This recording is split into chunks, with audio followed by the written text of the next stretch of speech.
Cəm simvolu sigmanın multiplikativliyinə aid bir sualın izahına baxaq. Burada N-in kitabından, Number Theory kitabından qeyd paylaşmışam ki, yəni qaydanı oxumaq istəyənlər oxuya bilər buradan. İndi həllə baxaq. N-in bütün pozitiv bölənlərinin, yəni müsbət bölənlərinin toplamı T ilə göstərilir. Mən bunu T deyir. T-nə də bir dənə sigma N deyək gəlin. Sigma N deyək.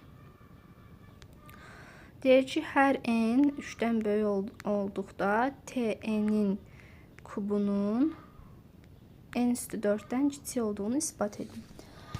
İndi gəlin bir dənə n-lə m ədədlər götürək, hansı ki qarşılıqlı sadə ədədlər olsun.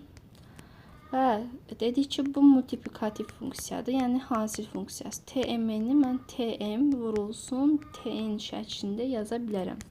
Və biz bilirik ki, sadə hər hansı bir ədədin bir dənə əsas xassəsindən biridir ki, hər bir ədəd kanonik ayrılış şəklində yazıla bilər və bu da yeganədir. Yəni, n-i məsələn mən P1 üstü R1, P2 üstü R2, PK üstü RK şəklində yaza bilərəm. Buna da kanonik ayrılış deyilir. Buradan da çıxır ki, T-n bərabərdir. Multiplikativlikdən çıxır ki, TP R1 vurulsun T2 P2 R2 ta ki T PK RK şəklində yaza bilərik.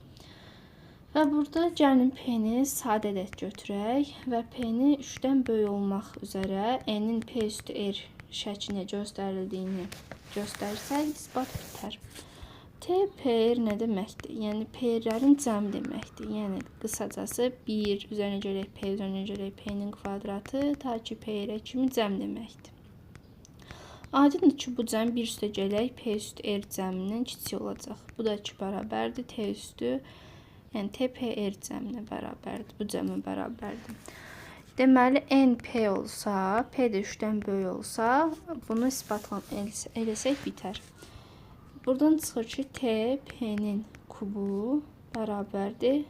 1 üstə gələk P-nin kubu. Bu da kiçik bərabərdir. P bölək 3 üzərinə gəlsin P-nin kubundan. Bu deyir 64 üstə gələk 27 P kubu. Kiçikdir 3P kubundan. Bu da P üstü 4-dən kiçik bərabərdir. Və bununla da isbat bitər. Sum of divisors ingilis dilində sigma ilə işarə olunur və bunun multiplikativliyinin isbatını da buradan verilibdir. Bunu da istəsəniz oxuya bilərsiniz.